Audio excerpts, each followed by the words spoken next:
Start में हम एक मॉडर्न दौर की विच को देखते हैं जिसका नाम इवा होता है, जो कि अपनी बाइक से दो विचेस को मिलने जाती है। अब ये तीनों मिलकर कोई जादू करने लगती हैं। तब उनमें से एक विच कार्ड फेंकती है तो उसे पता चलता है कि फ्यूचर में 3 आदमी आएंगे, जिनमें एक होगा क्राइस्ट, एक होगा येलो स्पंज, एक होगा ग्रीन सोल्जर और उनके साथ एक बच्चा भी होगा। और इन चारों की वजह से ही उन विचेस को एक गुड लक मिलने वाला है। इसके बाद कहानी शिफ्ट होकर आती है स्पेन में, जहाँ हम एक बाजार में उन्हीं लोगों यानी क्राइस्ट, येलो स्पंज और ग्रीन सोल्जर को देखते हैं, यानी विचेस ने जिनके बारे में बताया था। ये लोग कॉस्ट्यूम पहने हमें दिखाई देते हैं, जहाँ ये उस बाजार में अपनी परफॉर्मेंस दिखा रहे थे। जहाँ पर गोल्ड की शॉप पर काम करने वाली 2 गार्ड्स सोने की इस दुकान में जाते हैं। अब गोल्ड की शॉप पर पहले से एक बच्चा बैठा होता है। वो बच्चा जोस, जिसने क्राइस्ट का कॉस्ट्यूम पहना हुआ था, वो उसे कॉल करके शॉप के अंदर आने के लिए कहता है। तब जोस अपने साथियों को इशारा करके शॉप के अंदर घुस जाता है और यहाँ वो गन पॉइंट पर उस शॉप का सोना लूटने लगते हैं। तभी वहाँ वो आता है जिसने ग्रीन सोल्जर का कॉस्ट्यूम पहना हुआ था, और जब वो उस छोटे बच्चे को अपने बैग में सोना डालते हुए देखता है तो कहता है कि जोस, तुम इस बच्चे को यहाँ पर क्यों लेकर आए हो? तुम नहीं जानते ये कितना खतरनाक काम है। जिस पर जोस कहता है, ये मेरा बेटा है जो हमेशा अब मेरे साथ ही रहेगा और तुम्हें इसके बारे में फिक्र करने की कोई जरूरत नहीं है। इसके बाद वो लोग सोना लूट कर वहाँ से भागने लगते हैं। तभी वहाँ पर पुलिस भी आ जाती है और इन लोगों पर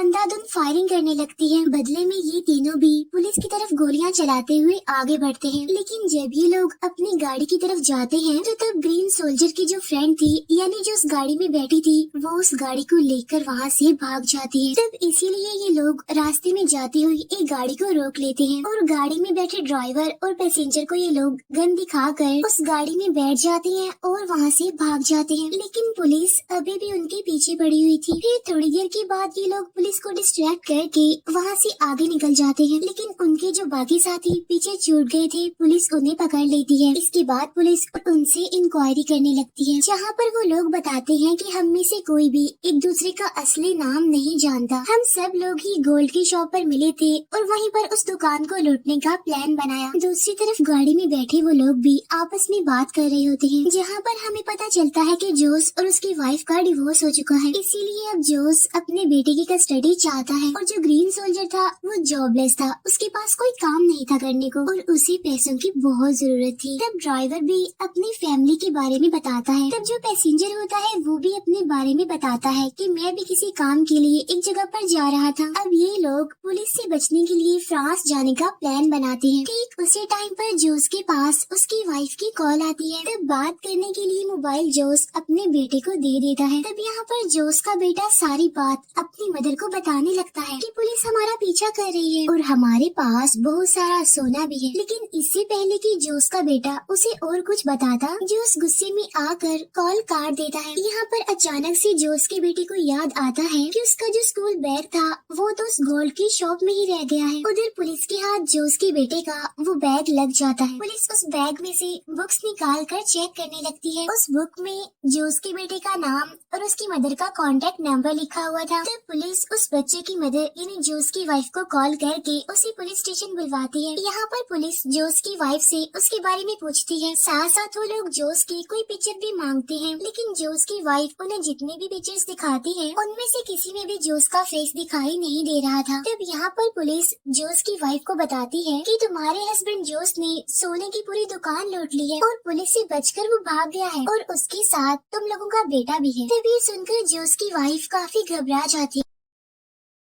इसीलिए वो पुलिस स्टेशन से भाग जाती है और अपने बेटे को कॉल करती है, लेकिन इस बार उसका बेटा उसकी कॉल रिसीव नहीं करता। तब यहाँ पर जोस की वाइफ जीपीएस की मदद से जोस की लोकेशन ट्रैक कर लेती है और वो भी जोस का पीछा करने लगती है। और जो 2 पुलिस ऑफिसर्स थे, यानी जो जोस की वाइफ से पूछताछ कर रहे थे, वो भी उसका पीछा करने लगते हैं। इसके बाद हम जोस और बाकी लोगों को गाड़ी में बातें करते हुए देखते हैं और पुलिस अभी तक उनका पीछा कर रही थी। तब पुलिस से बचने के लिए ये लोग दूसरा रास्ता लेते हैं। हैं और अब ये पहाड़ी के रास्ते आगे बढ़ने लगते हैं, जहाँ पर अब ये पुलिस को पीछे छोड़ देते हैं। इसके बाद ये लोग अपने सफर पर आगे बढ़ते हैं। तब रास्ते में जोस को एक अजीब सी औरत हंसते हुए नजर आती है। फिर थोड़ी देर के बाद ये लोग एक टाउन में पहुँच जाते हैं, जहाँ पर एक अजीब सा काफी पुराना सा एक रेस्टोरेंट था। तब रिसेप्शन पर इन लोगों को एक बूढ़ी औरत मिलती है और वहाँ पर एक बूढ़ा आदमी भी था और ये दोनों भी काफी अजीब नजर आ रहे थे। अब क्योंकि रात हो गई थी तो ये लोग वहीं पर रुकने का डिसाइड करते हैं। जब गाड़ी का ड्राइवर वहाँ पर वॉशरूम में जाता है तो उसे वहाँ पर नीचे से एक अजीब सी आँख घूरते हुए दिखाई देती है। तब ये देखकर वो काफी डर जाता है और वापिस आ जाता है। रेस्टोरेंट में इन लोगों को सूप पीने के लिए दिया जाता है। सूप पीते हुए ये लोग किचन में एक लड़की को देखते हैं जो कि सूप में किसी का कटा हुआ पाँव डाल रही थी। तब ये देखकर वो लोग काफी घबरा जाते हैं और डर जाते हैं। जब जोस का बेटा बाहर खेल रहा होता है तो उसे वहाँ पर अजीब तरह की डॉल्स नजर आती हैं। वहीं पर एक जायंट बूढ़ी औरत की डमी भी थी जिसका मुंह खुला हुआ था। तब जोस का बेटा उसके मुंह में चला जाता है, लेकिन जब वो उसके मुंह में से गिरने वाला होता है तो वही बूढ़ा आदमी जो कि रिसेप्शन पर था उसे बचा लेता है। इसके बाद वो बूढ़ा आदमी जोस के बेटे को रेस्टोरेंट के अंदर लेकर आता है। यहाँ पर वो बूढ़ी औरत उन्हें फ्रांस जाने का रास्ता समझा रही होती है। वो बता रही होती है कि तुम्हें फ्रांस जाने के लिए एक गांव से गुजरना होगा और जब वो बूढ़ी औरत उस गांव का नाम बताती है तो वो ड्राइवर काफी घबरा जाता है, क्योंकि वो गांव विचिस का था जहाँ पर काफी खतरनाक विचिस रहा करती थी। लेकिन वो बूढ़ी औरत उन्हें समझाती है कि ऐसा कुछ नहीं है, सारी झूठी कहानियाँ हैं, फेक बातें हैं, गाँव में कोई विचिस नहीं रहती, वहाँ पर आम लोग इंसान ही रहते हैं। इसके कुछ देर बाद वो लोग वापिस से अपनी गाड़ी में बैठ जाते हैं और अपने सफर पर आगे बढ़ जाते हैं। लेकिन जब भी उस गांव में एंटर करने वाले होते हैं तो वहाँ पर ड्राइवर गाड़ी रोक देता है और आगे जाने से साफ इनकार कर देता है, क्योंकि अभी तक उसे यही लग रहा था कि ये गांव विचिस का है। और वो उन लोगों को भी समझाता है कि हमें नहीं जाना चाहिए आगे, यहाँ पर सच में विचिस रहती है और दुनिया में ब्लैक मैजिक सबसे पहले इसी गाँव में ही किया गया। लेकिन जोस उसकी कोई भी बात नहीं मानता और उसे गाड़ी चलाने के लिए कहता है। तो तब वो ड्राइवर डरते हुए गाड़ी चला ही देता है। अब क्योंकि वो काफी घबराया हुआ था इसीलिए वो एक बूढ़ी औरत को अपनी गाड़ी से हिट कर देता है। और जब ये लोग अपनी गाड़ी से निकलकर उस बूढ़ी औरत को चेक करने के लिए जाते हैं जो उनकी गाड़ी की आगे आ गई थी, तो उन्हें पता चलता है कि ये बूढ़ी औरत कोई और नहीं बल्कि उस रेस्टोरेंट की ऑनर वो बूढ़ी औरत ही है। अब यहाँ पर वो ड्राइवर काफी घबरा जाता है और कहता है, अरे यार ये बूढ़ी औरत तो रेस्टोरेंट में थी, तो यहाँ पर ये कैसे आ गई हमसे पहले, क्योंकि रेस्टोरेंट से यहाँ का डिस्टेंस काफी ज्यादा है और उसके पास तो कोई गाड़ी भी नहीं थी। लेकिन यहाँ पर दोबारा से जोस उसकी बात नहीं मानता और वो बूढ़ी औरत के गले में लटके एक छोटे से बैग को खोलने लगता है। लेकिन यहाँ पर वो ड्राइवर और ग्रीन सोल्जर जोस को ऐसा करने से रोकते हैं। लेकिन इसी बीच वो छोटा सा बैग खुल जाता है और उनमें से कोई राख जैसी चीज निकल कर उनके फेस पर लग जाती है। और जब वो अपने फेस से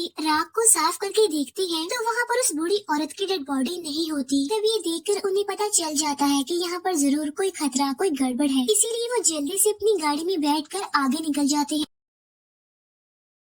अब क्योंकि वापस जाना तो इनके लिए पॉसिबल नहीं था, इसीलिए वो सीधा ही निकल जाते हैं। फिर थोड़ी देर के बाद वो इस गांव में एंटर हो जाते हैं, जहां रास्ते में एक औरत उनकी गाड़ी रोक लेती है। ये लेडी उनसे पूछती है, क्या आपने किसी बूढ़ी औरत को देखा है? वो मेरी माँ थी और थोड़ी बीमार थी। असल में यहाँ पर ये लेडी उसी बूढ़ी औरत यानी उस रेस्टोरेंट की ऑनर के बारे में बात कर रही थी, क्योंकि ये उसकी बेटी थी। अब क्योंकि इन लोगों ने उसे अपनी गाड़ी से हिट कर दिया था, इसीलिए जोस उसे कहता है कि हमने किसी बूढ़ी औरत को नहीं देखा। फिर वो लेडी यानी इस बूढ़ी औरत की बेटी कहती है कि इतनी रात को मैं अकेले कहाँ जाऊंगी, इसीलिए आप लोग मेरे घर तक मुझे लिफ्ट दे दे प्लीज। अब पहले तो वो लोग इनकार कर देते हैं, लेकिन बाद में उसे लिफ्ट दे देते हैं। और जब ये लोग उस लेडी के घर तक जाते हैं तो उन्हें वहाँ पर इस लेडी की बेटी इवा मिलती है। इवा यानी वही मॉडर्न जमाने की विच जिसे हमने मूवी के स्टार्ट में भी देखा था। अब यहाँ पर जोस फौरन ही वहाँ से निकलना चाहता था, लेकिन उसे अपना बेटा नजर नहीं आ रहा था। तब जोस के बेटे को ढूंढने के लिए वो उनके घर के अंदर चले जाते हैं। तब जोस के बेटे को ढूंढते हुए ये लोग एक रूम में चले जाते हैं, जहाँ पर ये लोग उसी बूढ़ी औरत यानी रेस्टोरेंट की ऑनर को देखते हैं, जो कि जोस के बेटे को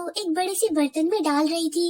इसका मतलब ये था कि वो बूढ़ी औरत अभी जिंदा है। तब जोस जल्दी से अपने बेटे को उस बर्तन से निकालता है और ये लोग वहाँ से भागने लगते हैं। लेकिन भागने की जल्दबाजी में जो सोने से भरा हुआ बैग उनके घर में ही छोड़ाया था। तब गाड़ी में बैठने के बाद उन्हें बैग का ख्याल आता है। तब इसीलिए ये लोग बैग लेने के लिए वापस से उस घर में जाते हैं। जैसे ही वो लोग घर में एंटर होते हैं तो वहाँ पर वो बूढ़ी औरत और उसकी बेटी जोस और उस ग्रीन सोल्जर को पकड़ लेती है और गाड़ी में बैठे वो ड्राइवर को भी पकड़ लेती है। इसके बाद ये उन सभी को बंद कर देती है, लेकिन जोस का बेटा वहाँ से भाग जाता है। दूसरी तरफ हम जोस की वाइफ को देखते हैं जो उसी रेस्टोरेंट में पहुँच गई थी, जहाँ हम रिसेप्शन पर उसी बूढ़ी औरत को देखते हैं जो कि वापस से यहाँ पर आ गई थी। यहाँ पर जोस की वाइफ उस बूढ़ी औरत से जोस के बारे में पूछती है, लेकिन वो बूढ़ी औरत झूठ बोल देती है कि मैंने इसे नहीं देखा। इसके बाद जब जोस की वाइफ वॉशरूम जाती है तो वो भी वहाँ पर किसी की आँख को देखती है, इसीलिए वो फौरन ही वहाँ से बाहर आ जाती है। अब जोस की वाइफ जब अपनी गाड़ी में बैठकर वहाँ से जा रही होती है तो उसे अपने बेटे की आवाज वहाँ पर सुनाई देती है। असल में सच में वहाँ पर जोस का बेटा होता है जो अपनी मदर को आवाज लगाता है, लेकिन वो उसे नहीं सुन पाती और उसे देखे बगैर ही वहाँ से आगे निकल जाती है। इसके बाद जोस का बेटा एक दूसरी गाड़ी को रोक लेता है, लेकिन उस गाड़ी में कोई और नहीं बल्कि वो बूढ़ी औरत और उसका हस्बैंड था, और यहाँ पर वो लोग जोस के बेटे को पकड़ लेते हैं। इसके बाद जोस की वाइफ भी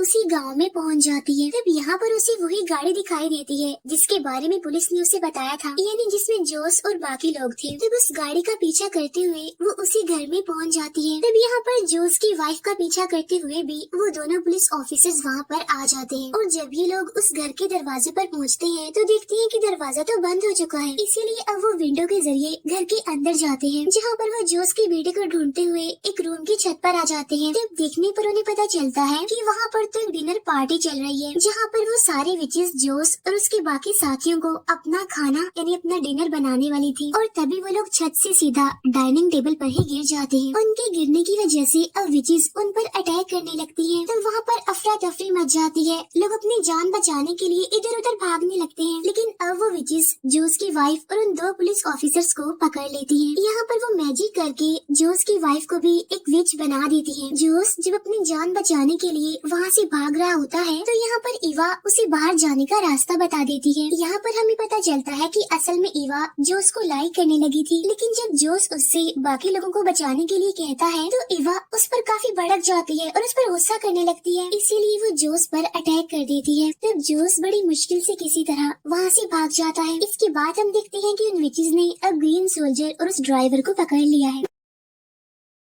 जोस जब वहाँ से निकलने का रास्ता ढूंढ रहा होता है तो उसे वहाँ पर एक बेसमेंट दिखाई देती है, तो तब वहाँ वो बेसमेंट में इवा के भाई से मिलता है। अब यहाँ पर इवा का भाई भी जोस की हेल्प करता है और उसे बाहर जाने का रास्ता बताता है, और वो ये भी बताता है कि सारे विचेस मिलकर तुम्हारे बेटे के ऊपर कोई रिचुअल करने वाली है, जहाँ पर वो उसे एक जायंट लेडी के मुँह में डाल देंगी, लेकिन अगर तुम्हारा बेटा जिंदा बच गया तो इन सारे विचेस का गॉड बन जाएगा। अब ये सुनकर जोस काफी डर जाता है, और जब ये दोनों वहाँ से निकल रहे होते हैं तो तभी उन्हें किसी की आवाज सुनाई देती है, और ये आवाज असल में एक बॉक्स से आ रही थी जिसे मिट्टी में गाड़ा हुआ था। और जब ये लोग उस बॉक्स को ओपन करते हैं तो उसमें कोई और नहीं बल्कि इवा थी। इवा उन्हें बताती है कि जब मैंने अपनी मदर को ये कहा कि मुझे जूस अच्छा लगने लगा है तो मुझे मेरी मदर ने इस बॉक्स में बंद कर दिया। और जब ये जूस के बेटे को ढूंढते हुए एक काफी बड़े मैदान में आते हैं तो देखते हैं कि वहाँ पर ग्रीन सोल्जर, ड्राइवर और एक पुलिस ऑफिसर को बांधा हुआ है। तब एक जायंट लेडी जूस के बेटे को अपने मुँह में डाल लेती है। फिर कुछ देर के बाद जोस का बेटा उसके मुंह में से जिंदा सही सलामत बाहर निकलता है, जिसे देखकर सारी विचेस काफी खुश हो जाती हैं। इसी दौरान जोस का बेटा अपने फादर जोस को देखता है जो कि छुपा हुआ था, इसीलिए वो अपने फादर को आवाज लगाने लगता है। और यहाँ पर सारी विचेस भी जोस को देख लेती हैं और वो जायंट लेडी जोस पर अटैक करने लगती है। अब जोस वहाँ से भागने लगता है, लेकिन तभी वहाँ पर इवा आ जाती है। अब क्योंकि इवा भी एक विच थी, इसीलिए उसकी मदद से वो उस जायंट लेडी को मारने में कामयाब हो जाते हैं। इसके साथ साथ जोस और उसके बाकी साथी भी बच जाते हैं। फिर वो सारे मिलकर उन विचेस पर अटैक करके वहाँ से भाग जाते हैं, और यहाँ पर फाइनली वो विचेस के गांव से बचकर वहाँ से भाग गए थे। इसके बाद हमें 1 महीने बाद का सीन दिखाया जाता है, जहाँ पर हम जोस और बाकी लोगों को एक शो में देखते हैं, जहाँ पर जोस का बेटा कोई मैजिक करके दिखा रहा था, और अब जोस को भी अपने बेटे की कस्टडी मिल गई थी, इसीलिए सब लोग काफी खुश थे। इसके बाद हमें उस बूढ़ी औरत, उसकी बेटी और जोस की वाइफ दिखाई जाती है। यहाँ पर उस बूढ़ी औरत की बेटी कहती है कि मैं उन लोगों को खुश नहीं रहने दूंगी, और इसी के साथ ही ये मूवी यहीं पर एंड हो जाती है। Thank you for watching.